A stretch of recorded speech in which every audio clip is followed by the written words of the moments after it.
Yeah. In the previous class, I told you regarding the dependence of people on formal source of credit and informal source of credit. Okay. And I mentioned that rural areas, people, they depend on mainly which source of credit? Rural areas. Rural. Formal source of credit or informal source of credit. In the rural areas, the people, informal source of credit. Okay. There are various reasons for it, why they depend on the informal source of credit. And I showed you one pie chart also related to it. Just, okay. So here you can see a pie chart. This I explained to you. Now I want one of you to, or not one, two, three, I will be calling out. I want you to explain what you understood by seeing this pie chart. Okay. Arjun. Arjun.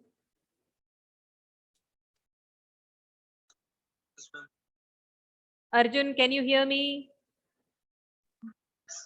Okay. So first pie chart is given for what kind of households?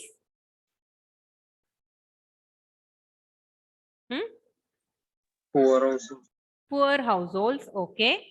And this poor households, they have shown here dependence of poor households on formal sector and the informal sector.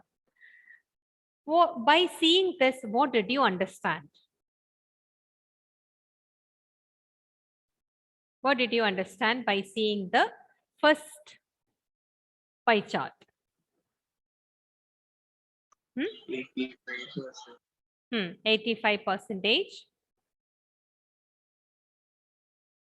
of Informal sector.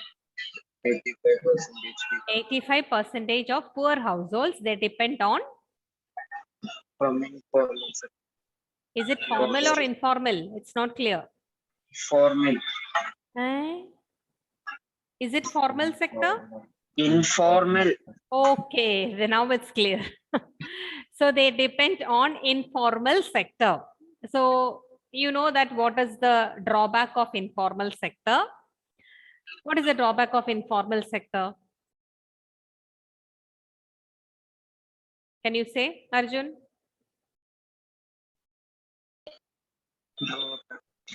Okay. Okay. Then shall I ask one more question?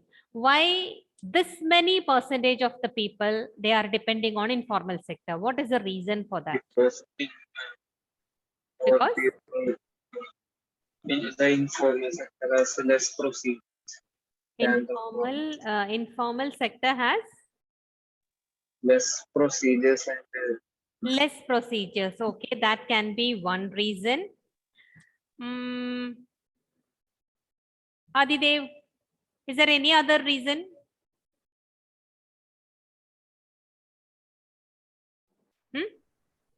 Yes. Why majority of the poor people, they are depending on in bank? It may take time to get the cash. Yeah, that is what procedures they told. Procedures that may take time. Because of that reason, majority of the poor households, they are depending on informal sector. What can be the other reason? They may not have access to it. They don't have access. Is it because of that? That also can be one reason. They don't have access in the sense, you know that in rural areas, the number of banks. Have you been to rural areas, all of you? Have you been? Have you gone to rural areas? yes, ma'am. Or in the villages and all? Okay, so if you go to villages and all, what difference you can see from the urban area? Regarding banks, I'm asking. What do you feel that? What do you feel? What difference you can see in terms of the banking and all in rural areas? Yes, number of banks. Less number of banks, or sometimes there are no banks at all. If you go to remote villages and all, you cannot see banks in that particular area. So one reason it can be there are no banks in the rural areas. Okay, that is one reason. Any other reason? No banks, lot of procedures and all those things are there, so people, they don't want to go to banks. Any other reason why the people that, yeah, because 85% they are depending on informal source, means they are depending on the money lenders. So what will be the reason? More interest. More interest. Because of that we will take, because it is a loss for us, right? We have to pay more money. Then what is another reason? Savio?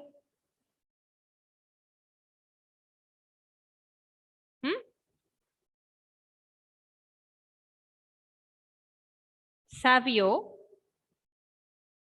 Yes, John? Yeah? I didn't hear. See, it's not clear. Why more people are depending on informal sector? One important point. Why they are? need collateral. They More documents and collateral. they don't have collateral, they don't have asset. That is the one important point why majority of the poor households are depending on the money lenders. Okay, so second, that is the first point, first pie chart related to it.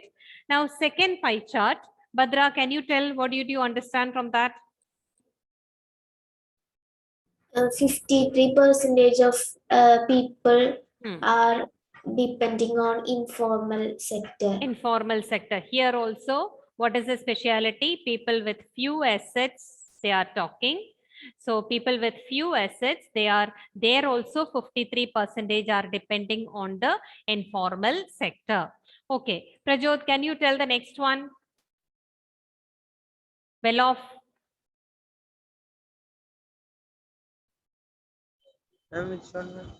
Well-off households. What is the speciality of well-off household? When you talk about well-off household, what is the difference between poor households and well-off households? They have? What is the difference?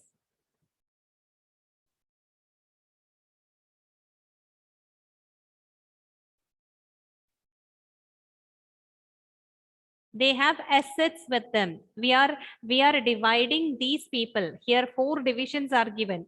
All these divisions are made on the basis of assets here. Okay, so well-off people, if you see what speciality you can see when from where they are taking, majority of them are taking loan from the formal sector. Very less percentage only are taking from informal sector. Rich households, what about rich households, Ashik?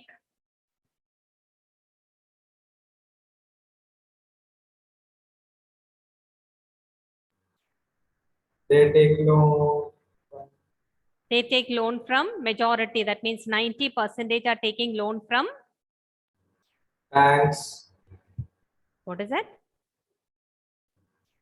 Loan from, okay, banks you are telling, from the formal sector. Okay, now let me show the video related to it. Just 1 minute.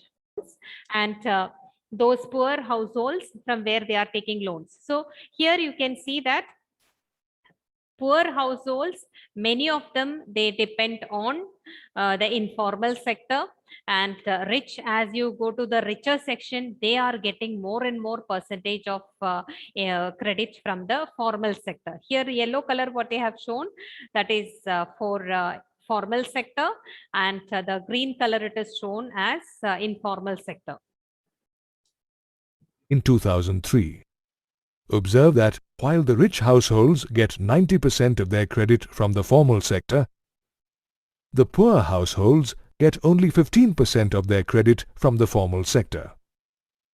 Rich people they have, rich people have more access of getting loan from the uh, formal sector, where the rate of interest is very low.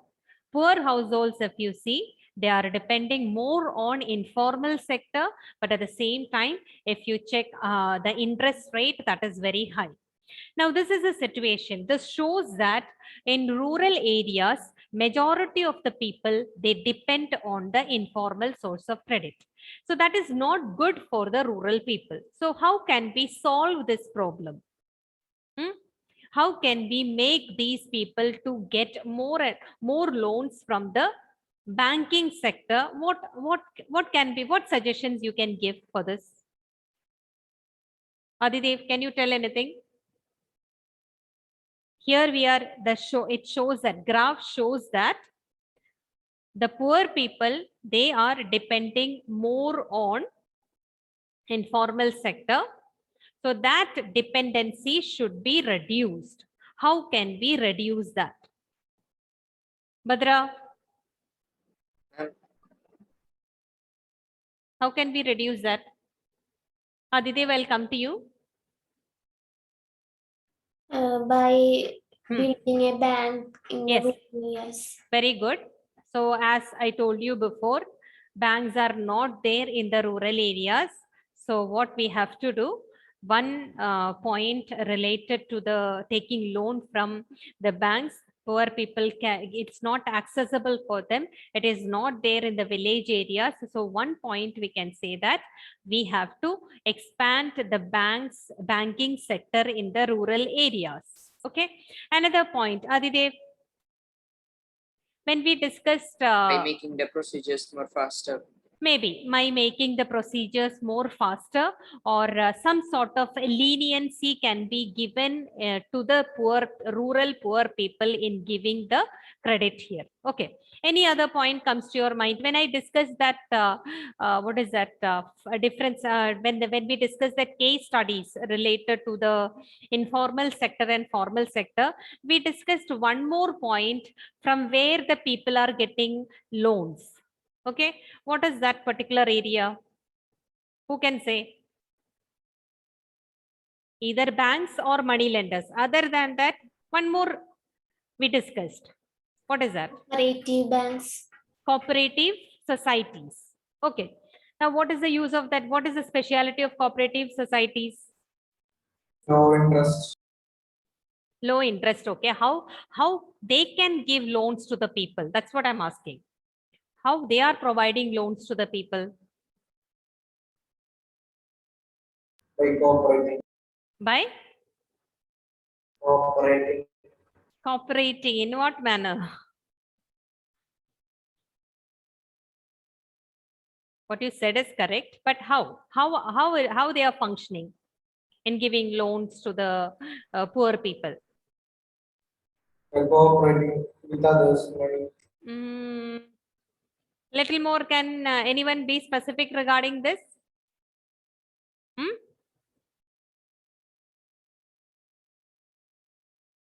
Nobody knows. Refer. Yes, ma'am. How the cooperative societies are working?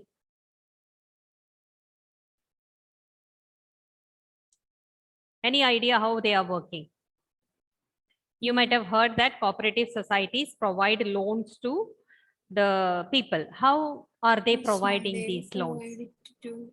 Say louder. Tax and Hmm? What they do?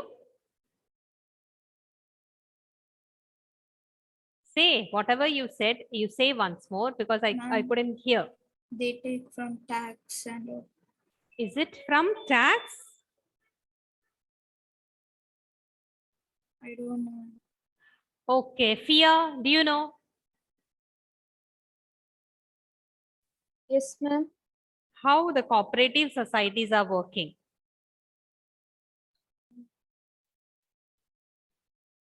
Hmm?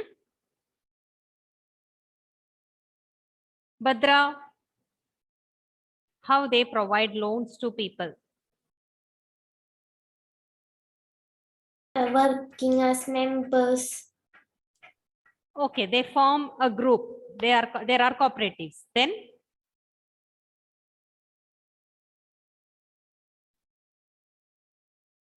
Then they will deposit. okay, they will have small savings that they will bring it together. Then They will provide loans for yeah, them. that amount when it join, you know that it will be a bigger amount. That amount will be given as loans to whom? To the members themselves. Okay, so what they are telling, so what was the question now? How the loans will be easily available for the rural people. They are not taking higher interest here. Okay, so another solution for the provision of loans to the poor people in rural areas is the formation of cooperative societies, or you can say that one more term is there, that is self-help group. Okay, that I will tell you later. Now you just see this. Cheaper credit is essential for development in a country. This I told the formal sector. So solution, what they are telling, that banks and cooperatives must increase their lending. That is one solution. Banks and cooperatives must increase their lending, especially in which areas? In the rural areas. So the dependence on the informal source will be reduced. Okay, so people are depending, we are all telling that people are depending on the informal sources. This will be reduced. How? When the banks and cooperatives are starting, or when they start providing loans to the people, those who are there in the rural areas. That is one thing. Now, it is not at all that they should expand the loans. At the same time, they have to see that everyone is receiving the loans. Everyone is receiving the loans in the sense, in the rural area also rich people are there. So they should take care that not only the richer section are getting the credit, even the poor people, they should get the credit from the formal sources. So we can reduce, or this is one way through which we can reduce the dependency on the informal sources. So it should be equally distributed to the poor people and the rich people. Then only the poor people can get or will be benefited from the cheaper credit. So these are the important things related to the provision of loans to the poor people. I told you why the people are not able to receive loans from the formal sector. One reason, banking sector is not there in the villages or in the rural areas. So solution, what we have to do, we have to increase the number of banks and cooperatives in the rural areas. It is not only that increasing the number, they should increase the lending to the, I mean, they should provide more and more credit to the poor people, those who are living in the rural areas. At the same time, whenever they are providing the loans, we have to take care that it is to be distributed to everyone on an equal basis. It should not be provided only to the richer sections. That also should be taken care. Okay, now just come to the video.